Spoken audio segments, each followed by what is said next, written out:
Entonces el tema habla de mujeres. Más que todo vamos a empezar desde el Antiguo Testamento, ¿ya? Las mujeres del Antiguo Testamento. Entonces son mujeres diferenciadas de una otra época, ¿no? Vamos a ver un tipo de mujer que empezó con Eva, trayendo la descendencia humana hasta nosotras, pero también siguió siendo la primera mujer que metió la pata, ¿no? Al comer del fruto prohibido.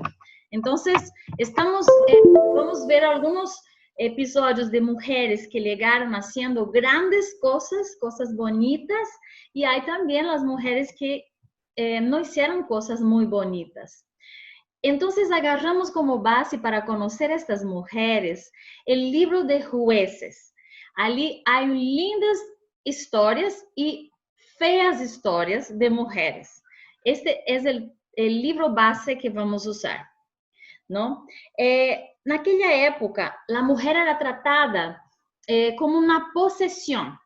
Ela primeiro empezava como posse de seu padre e depois, quando se casava, se trasladava essa posse para o esposo, ¿no? Então, em aquela época, ela não tinha um valor importante, ¿no? Então, a história primitiva de Israel frecuentemente presenta guerras, episodios y escenarios de guerras. Ustedes lembran que el pueblo de Israel vivía guerreando contra otros pueblos.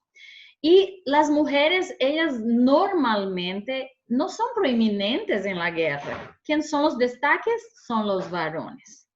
Entonces, para entender el libro de Jueces y para entender cómo era la dinámica del pueblo de Israel, necesitamos entender el rol que algunas mujeres tuvieron en la guerra. El paradero de las mujeres descritas allí en Jueces está relacionado directamente con el paradero del pueblo de Israel. Pero vamos a entender un poquito la historia de la creación, ¿ya? Dios crea a la mujer para ser una ayuda a su esposo. Después, las mujeres israelitas no tenían su espacio en el oriente, ¿ya? Después también eran propiedades absolutas del padre y después del esposo. Vamos agregando algunas características de ellas. El casamiento, por ejemplo, matrimonio. Dios aprobó la monogamia, pero con el paso del tiempo y la introducción de los pecados, el pueblo empezó a penderse o a inclinarse para la poligamia, lo que trajo muchos problemas para el pueblo y para las mujeres también, porque no era algo aprobado por Dios. Con relación al divorcio, Dios orientó que de preferencia que no se divorciaran. Y después fueron creadas leyes para amparar a las personas, las mujeres que pasaban por un proceso de divorcio. Muchas veces, las mujeres que pasaban por un proceso de divorcio, ellas llegaban al punto de recibir una carta del marido y ser despachada de la casa, no teniendo para dónde ir, normalmente volviendo a la casa paterna si es que los padres vivían aún. Entonces quedaba totalmente desamparada. También no era el propósito de Dios que la mujer pasara por eso. La familia. Normalmente, en aquel entonces, la mujer tenía un papel importante en la familia, de enseñar a las futuras mujeres esposas su rol, que normalmente incluía el cuidado de la casa, de los niños, enseñando las jovencitas sus roles de mujer, de esposa. Ellas también preparaban la comida, hacían mantequilla, molían el grano. Esto ya estudiamos en el año pasado el nivel 1, en la condición de las mujeres del Antiguo Testamento, de la época de Jesús. Pero es bueno aclarar y hacer recuerdo, ¿no? Ella que se encargaba de servir la mesa, de dar la comida, de preparar el hogar para las visitas, de buscar agua en el pozo para dar a las visitas y a los animales también. Y lava lana para tejer la ropa de la familia. Entonces la mujer era responsable por todo. Ahora, ustedes me miran y preguntan, pero la mujer haciendo tanta cosa como hacía, ¿qué sobraba? ¿Qué restaba para el varón hacer? Parece que él no hacía nada porque él hacía todo. No, mira, lo que correspondía a los hombres de aquel entonces era esto. Trabajaban en los campos, ¿no? Plantaban y cuidaban los sembradíos también. Mantenían la condición de los muros de piedra que circundaban toda la propiedad de la familia. Las prensas de uvas y aceitunas también era trabajo de los varones, ¿no? Y también entrenaban a los jóvenes a su futuro rol de esposo, digamos, de cuidador de la familia, ¿no? Y las mujeres obviamente tenían que ayudar después en la cosecha junto a estos hombres, ¿no?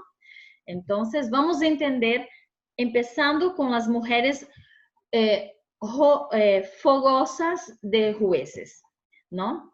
Entonces vamos a entender algo de la historia de este pueblo allí. Estaban en una época que les estaba previo a su entrada a la tierra prometida, ¿no? Ellos están en el límite de la tierra prometida y tienen una tarea muy pesada, ¿no? Este grupo de nómades, porque ya estaban, ¿no? 40 años, perdón, en el desierto, era un pueblo nómade. Entonces, ellos tenían que invadir esta tierra, conquistarla y colonizar toda la tierra. Entonces, el libro de Jueces habla del periodo del éxodo, desde el éxodo hasta esta colonización y la implantación de una monarquía allí en la tierra prometida. Vamos a encontrar varios personajes muy interesantes en el libro de Jueces. Hay hombres y mujeres muy proeminentes allí.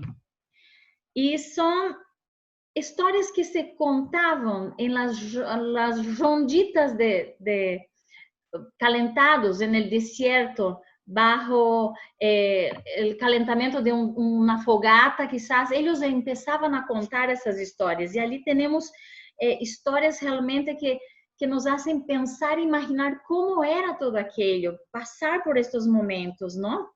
Entonces, vamos a ver la primera mujer en ese libro que se llama Axa y su sabiduría. ¿Listas?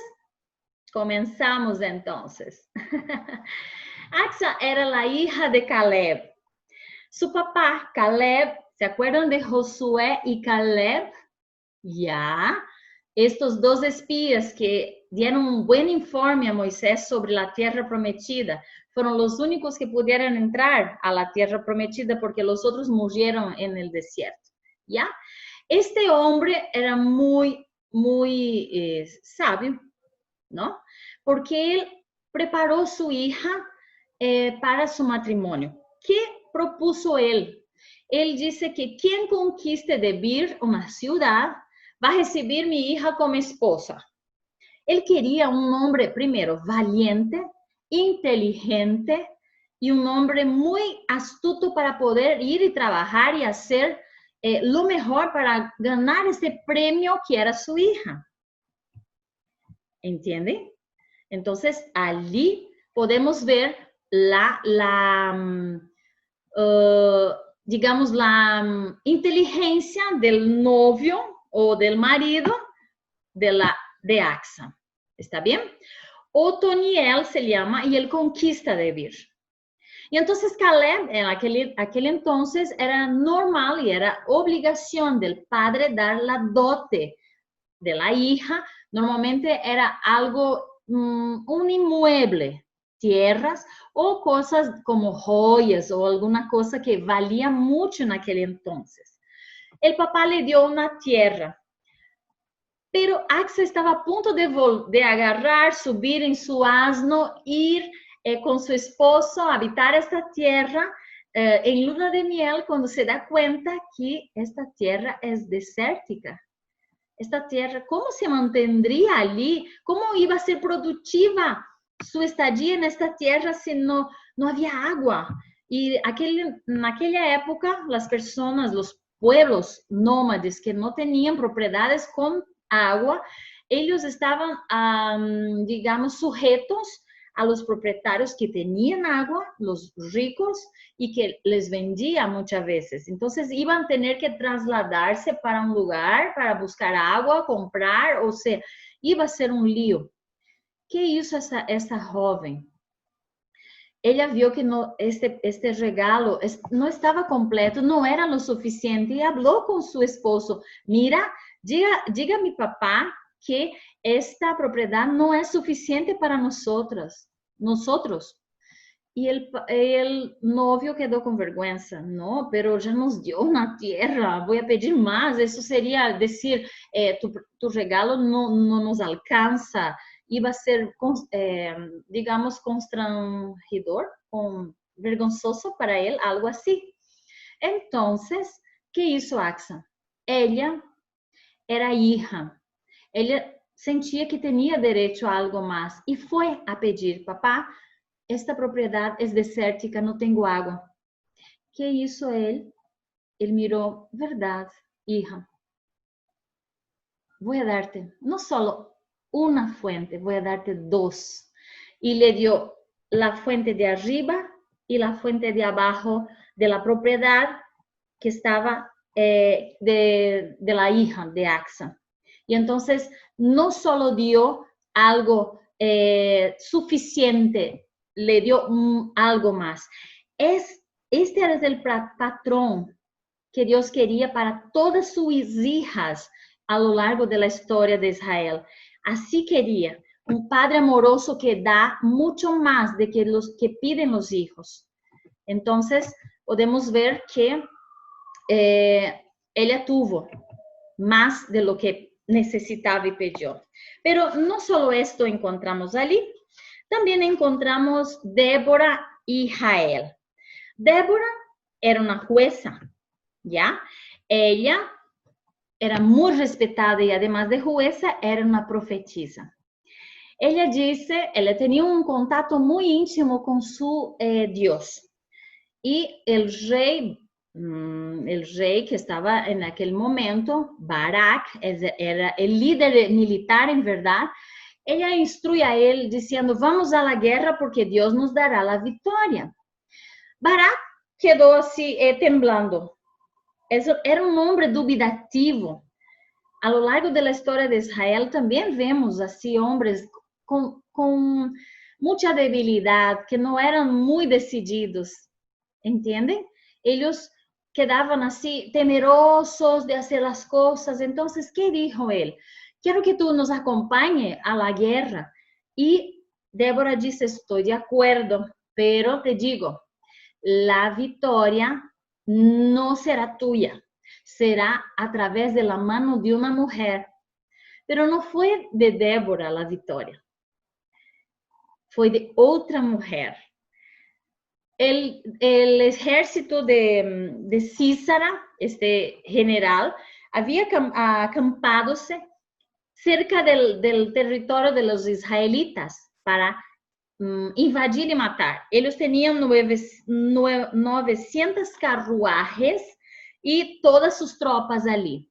Cuando Débora y Barak bajan donde estaba el pueblo de Dios, eran como 10,000 guerreros.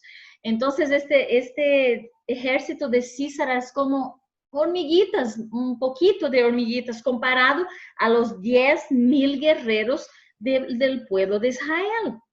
Entonces, destrozó el ejército de Císara, el pueblo de Dios. Pero, ¿qué pasa después? Císara fue el único que escapó de esta guerra vivo. Entonces, escapa y llega a la carpa, ¿no?, de una mujer llamada Jael. Esta mujer no era del pueblo de Israel, por si acaso.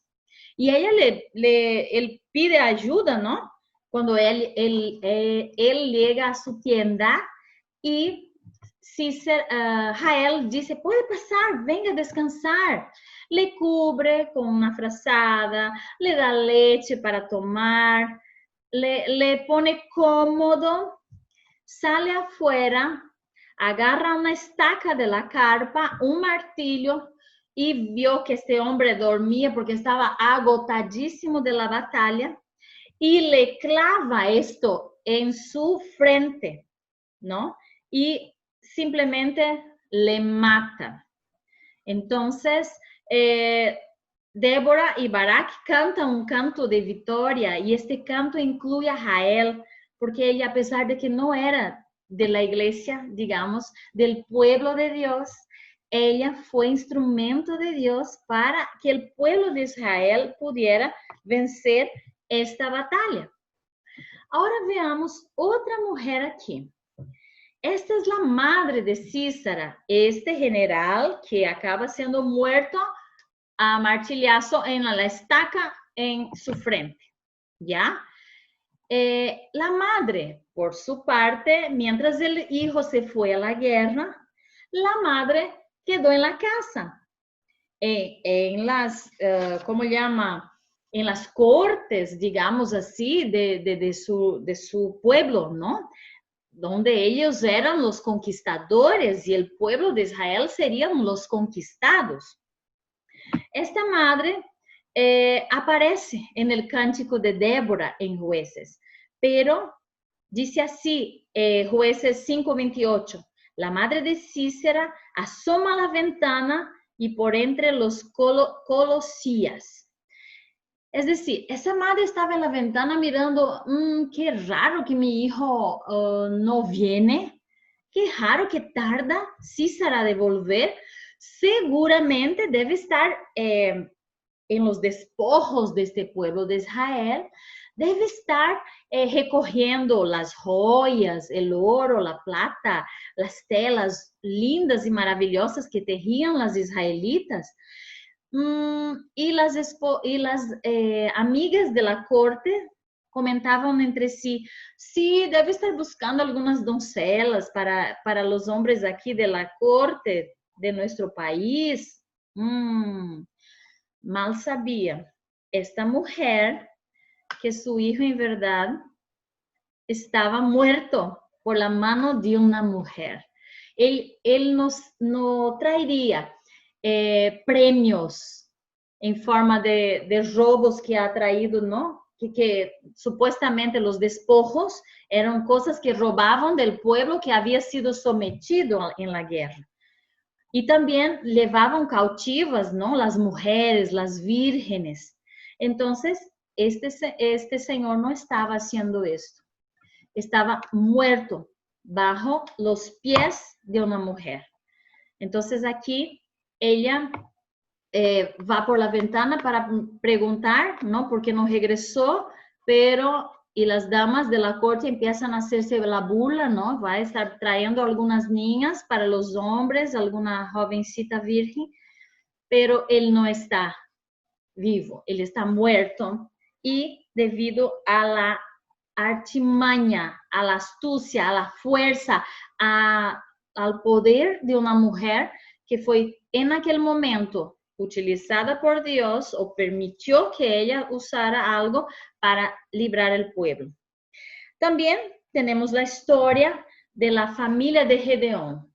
Mira, Caleb y Gedeón. Gedeón, si ustedes se acuerdan, hay varios episodios de la Biblia que hablan sobre él, ¿no? Incluso aquel episodio de las lanas, que una se mojó, otra no. Siempre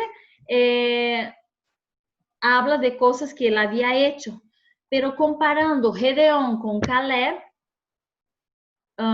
vemos que él no fue feliz como Caleb. Él tuvo, a través de sus muchas esposas, tuvo como 70 hijos, ¿ya? Y con una concubina de Siquem, algo que Dios no aprobaba, él tuvo un hijo llamado Abimelech. ¿Qué pasó? cuando fallece Gedeón. Gedeón fallece y entonces este hijo Abimelech empieza a buscar una forma de volver donde estaban los demás hijos, los 69 hijos, y les mata uno a uno sobre una piedra grande. Él traía las víctimas y acababa esas personas, sus hermanos, falleciendo, matábalos, ¿no? Y todos fue matando. Como si no bastara su sed por sangre, él siguió yendo de ciudad en ciudad y allí encontraba las personas en su diario vivir, personas pacatas, personas tranquilas, cosechando, muchas veces iba y mataba a todos. Probablemente este hombre tenía trastornos mentales, porque no es posible que una persona pueda actuar así. Él actuaba. Él era hijo de una concubina de un hombre supuestamente de Dios. ¿Qué pasa cuando llega a Tebes? ¿Ya? Llega a la ciudad de Tebes y empieza a querer matar todo el pueblo. ¿Qué hace el pueblo? Huye para una torre. Todos suben una torre, me imagino una torre como parecida con la de Babel, ¿no? Una torre grande. Y la gente subía con miedo de Císara, de Abimelech. Entonces, subieron todos y cuando estaba pasando Abimelech para llegar a esta torre y para poner fuego en la torre, en la parte de abajo, para que el fuego consumiera todos arriba, una mujer que no se menciona su nombre, solo su hazaña, ella desde arriba agarra una piedra muy grande y lanza esa piedra hacia abajo. Y ella parte el cráneo de Abimelech. Solo que él no muere inmediatamente. Y entonces él pide a su siervo que está con él, diga y dice así: por favor, mátame ahora porque no quiero ser muerto por una mujer. ¿Y qué pasa? Su siervo le atraviesa una espada y le mata, pero la historia que se cuenta en las fogatas del antiguo Israel es que este hombre fue avergonzado por haber sido muerto por una mujer. Es decir, no siempre estamos apagadas. A veces Dios levanta mujeres para hacer grandes cosas para librar su pueblo, para orientar al pueblo, para conducir al pueblo. Entonces, esto pasó y luego de la muerte aquí, ¿no? Ahí está el resumen: asesina a sus 70 hermanos, lleva un ejército por Israel, destruyendo todo a su paso. Y el pueblo se reúne en la torre y una mujer arroja una piedra de molino y lo mata. Nuevamente Israel está salvo gracias a las acciones de una mujer. También tenemos la historia de la hija de Jefté. Bien, la hija de Jefté es otra historia de una persona insensata, un padre que no estaba con su conexión adecuada con Dios. Él era hijo de una prostituta, ¿ya? Y entonces sus hermanos le rechazaban y tuvo que arrinconarse lejos de la familia, de la ciudad. Y un día Jefté fue a la guerra. Y yendo a la guerra fue vencedor allá. Cuando estaba de camino de vuelta, dice: el primer que me salga, estaba emocionado y fue muy impulsivo en decir eso. El primero que salga, cuando yo llegue a mi casa, a mi gente, voy a dedicar al Señor, voy a ofrecerlo en holocausto. ¿Sabe qué pasó? En aquel entonces, ¿se acuerdan de la historia de Saúl y de David? Cada vez que volvían estos grandes hombres, generales de guerra, volvían con su victoria, salían las mujeres para bailar, cantar y hacer varias cosas como conmemoración de sus victorias. ¿Sabe qué pasó aquel día? Él volvió y había hecho un pacto con Dios sin pensarlo, sin analizar la situación. La primera persona que aparece fue su única hija. Su hija única salió a bailar para conmemorar la victoria de su papá. ¿Entiende qué pasó? Ahora él tendría que cumplir el pacto que Dios que había hecho a Dios. No había otra.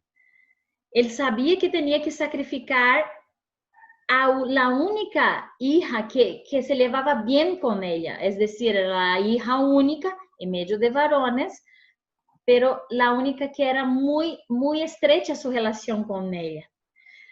¿Qué hizo esta hija? Incluso hasta hoy en Israel, ellos conmemoran 4 días del año esta amiga, la hija de Jefté, que no sabemos el nombre, pero conmemoran en su homenaje. Ella hizo algo, pidió a su papá 2 meses. 2 meses. Papá, no dejes de cumplir tu propósito con Dios, tu pacto.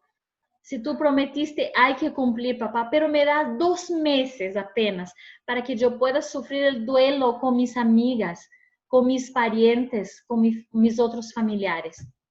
Y esta hija pasó preparándose para el día que sería ofrecida en holocausto por un pacto de un padre insensato, imprudente.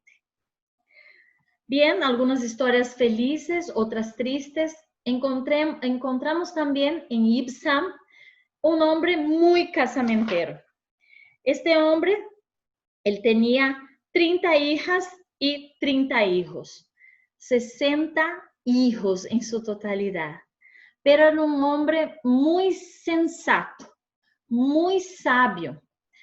Cada vez que él contraía una relación con alguna mujer, él buscaba dentro del pueblo de Israel esta mujer.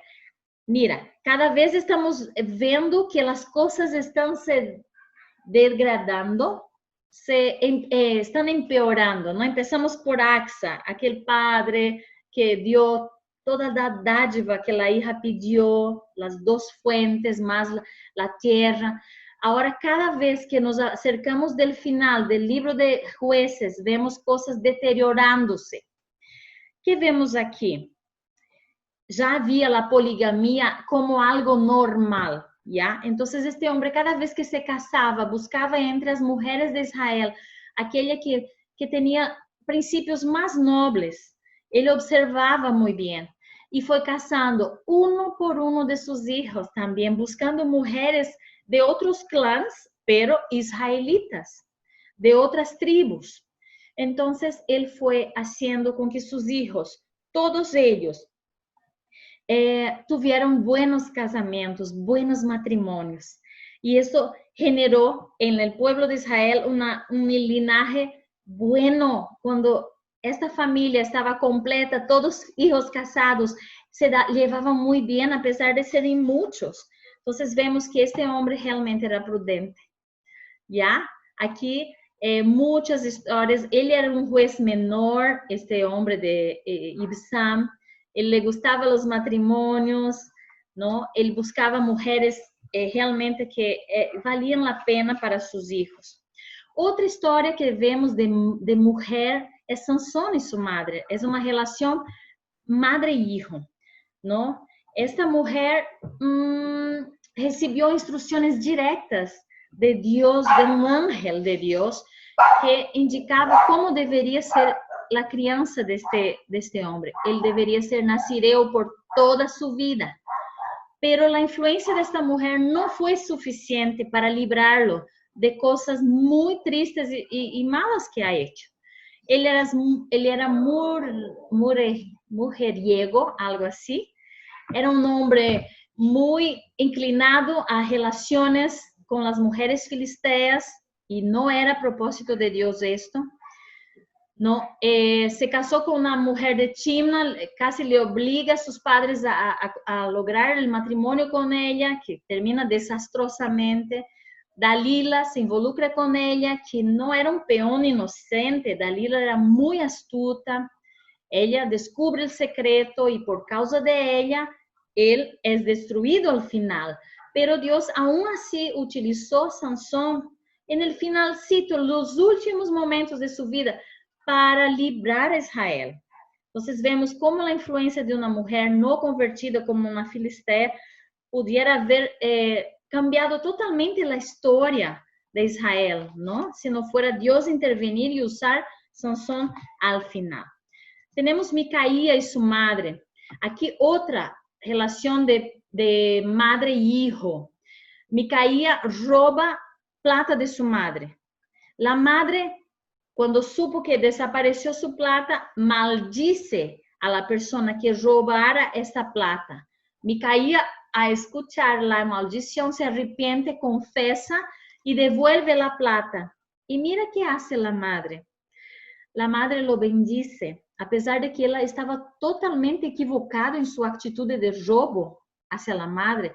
Ella, además de bendecirle, hace un ídolo para que él pueda utilizar en su casa, en su familia. Mira, al revés de orientar a este hijo, ¿no? La madre empeora las cosas, consentiendo al hijo a hacer cosas que no eran las más indicadas. Bien, y terminando la historia del Antiguo Testamento, aquí tenemos el levita y su concubina. Esta para mí es la peor de todas. Al final del libro de Jueces me asusta incluso ver esto. ¿Qué pasa? Este levita, él sale con su concubina. Primero no se llevan bien, ¿ya? No se llevan bien. La concubina se escapa y se va a casa de los padres. Pasados 4 meses, el levita va a la casa e intenta, con palabras halagadoras, convencer a la concubina de volver con él a vivir y cohabitar con él. El padre pasa, sugiere que queden más unos días y hace fiesta, comen, hacen todo los dos, el padre y el levita, y la concubina en la cocina preparando las cosas, ¿no? Pasados 4 días, deciden volver, es noche, en medio del camino, no encuentran dónde quedarse y encuentran un hospedero, ¿no? Una persona en el camino y él les invita a entrar. La población de alrededor llega esta noche y quiere tener relaciones sexuales con el levita. Piensa, el levita.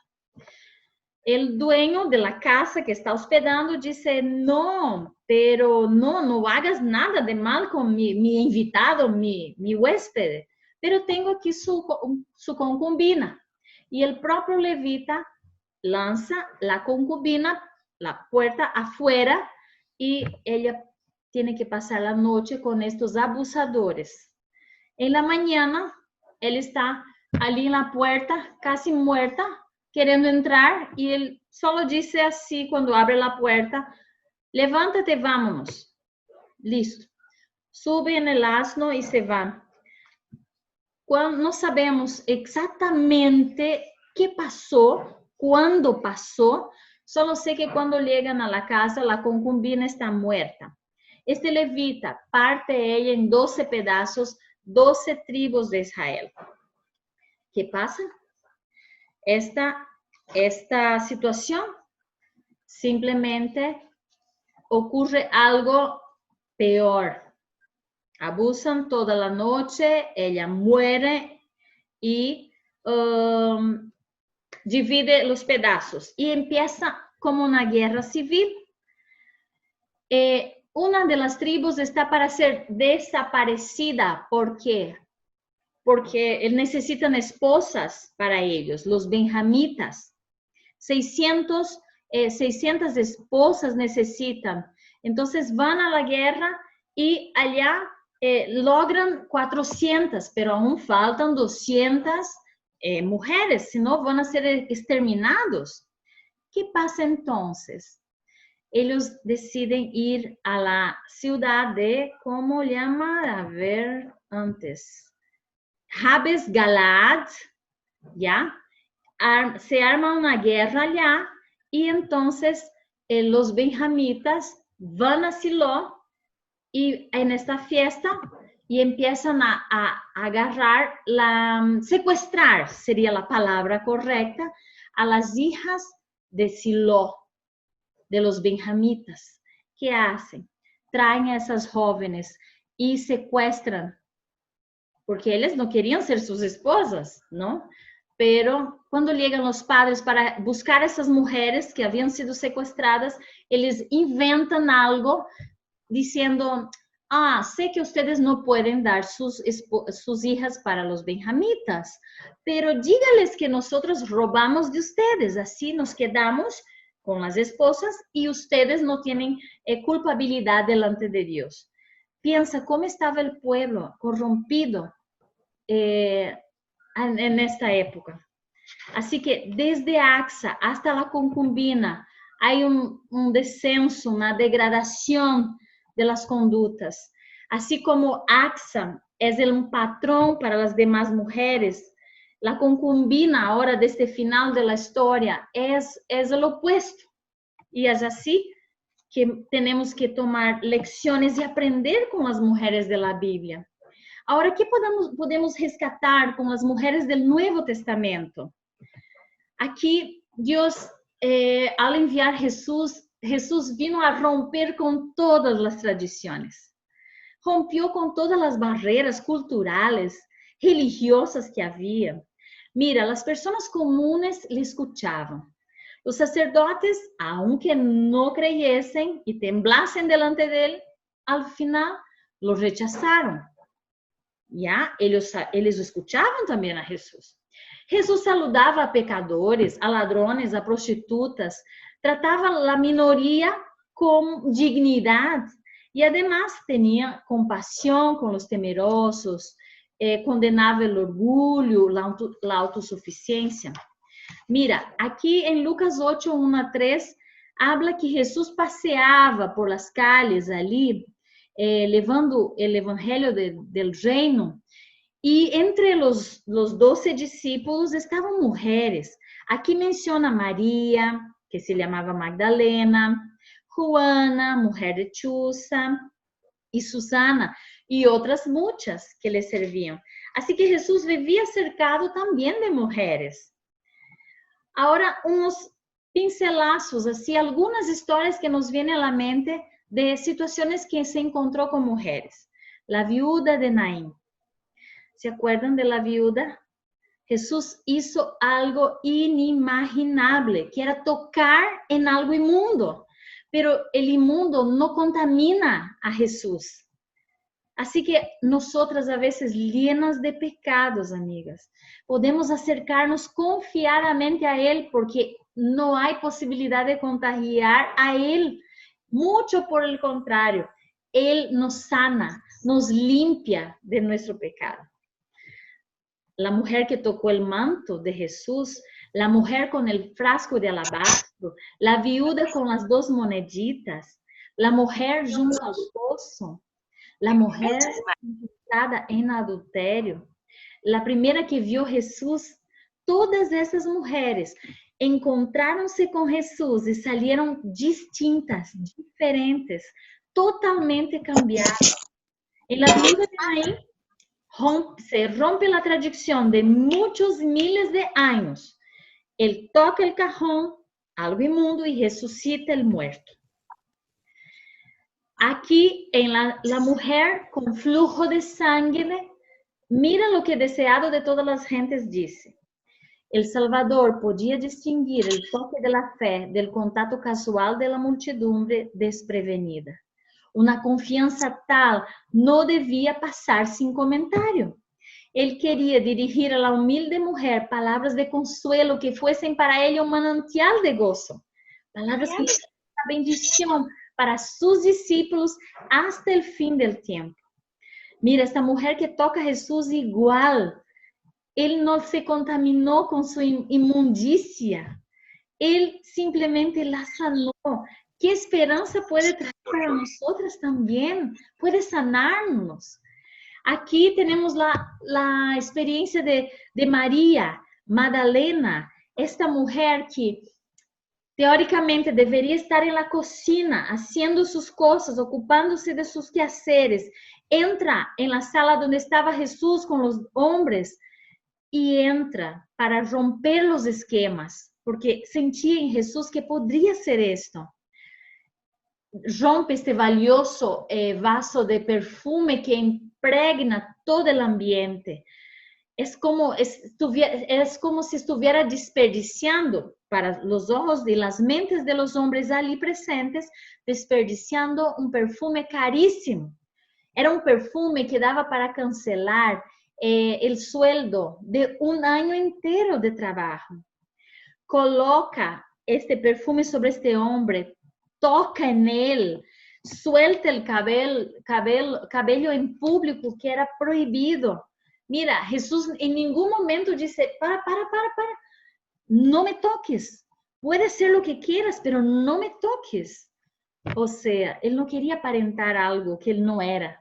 Él era amor, él era acogimiento, aconchego, era ternura, cariño. Y así es con nosotras también.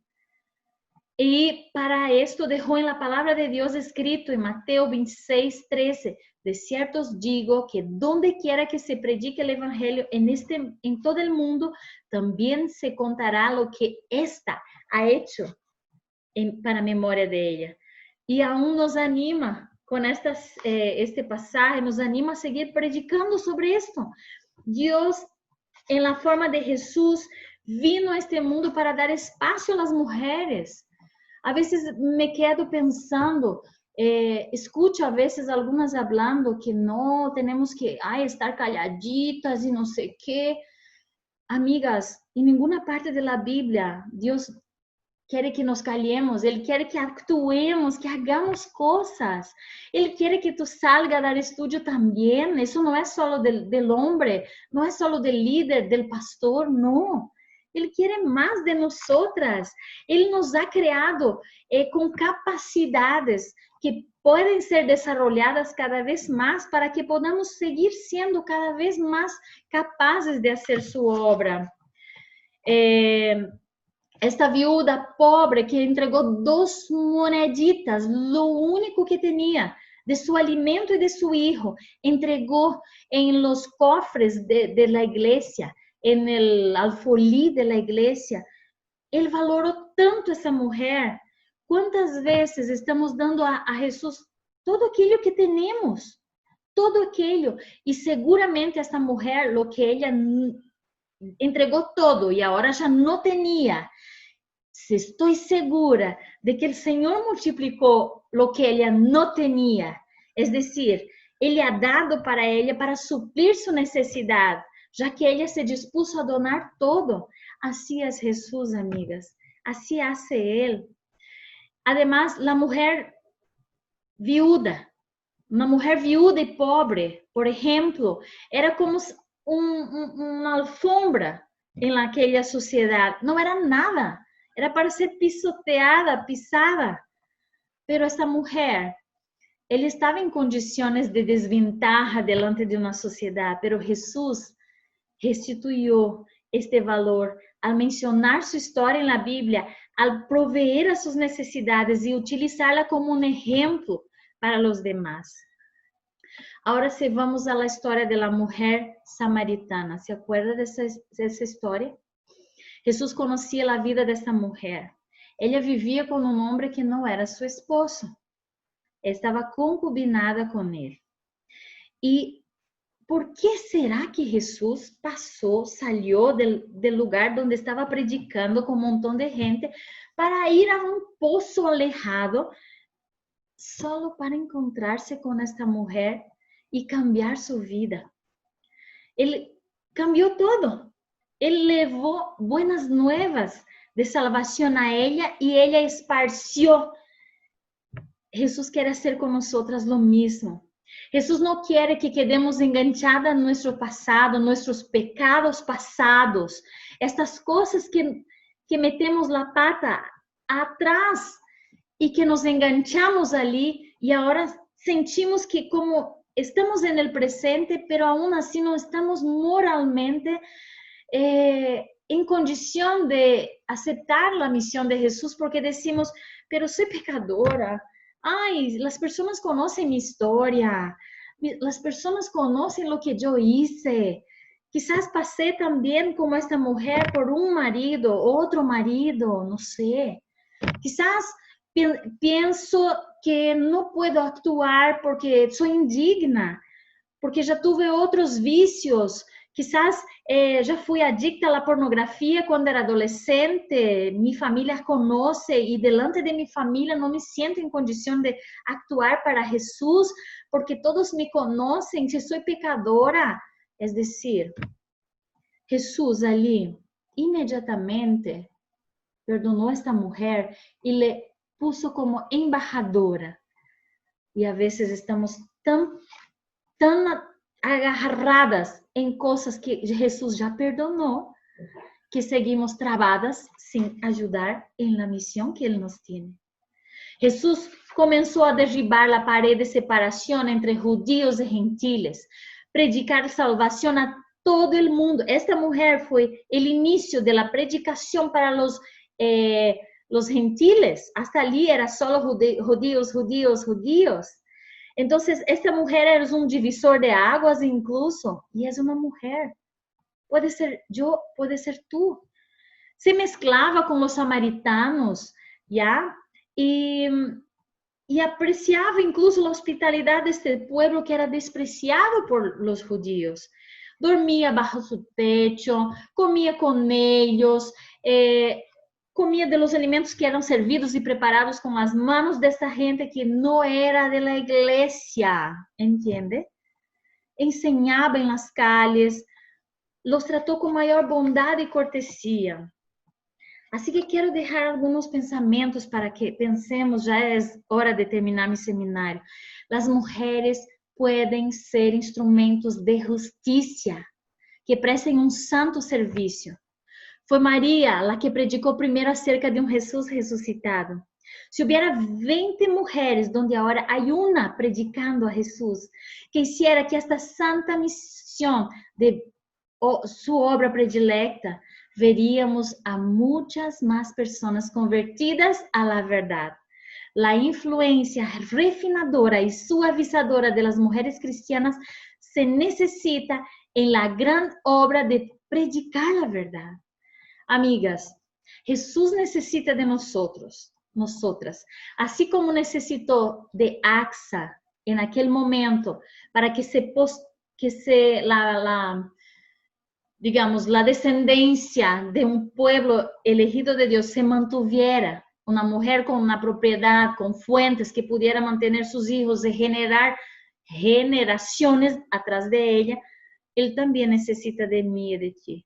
Así como necesitou de mulheres muito sábias, como Débora, como Jael, como outras já em seu tempo de Jesus, Ele quer usar a mim e a ti também para levar o mensagem. Ele quer levar salvação a tu vecino, a tu colega de trabalho, a tu companheiro de universidade. Ele quer levar a tus pacientes que tu atendes. Ele quer levar salvação a todo mundo, tribo e nação. Assim que, amiga, te animo. Miremos na história dessas mulheres. Que aprendo de bueno? ¿Cuáles são os exemplos malos? Não caiga nisto e siga esto. Deus nos vai ser mulheres vitoriosas, que assim como estas mulheres de la Bíblia que salieron e cambiaram a história do povo de Israel, que nosotras também podamos cambiar nosso contexto e nossa história, em nossa vida e nossa família. Gracias por su presencia y este es mi deseo y mi oración para ti y cada una de nosotras aquí. Amén.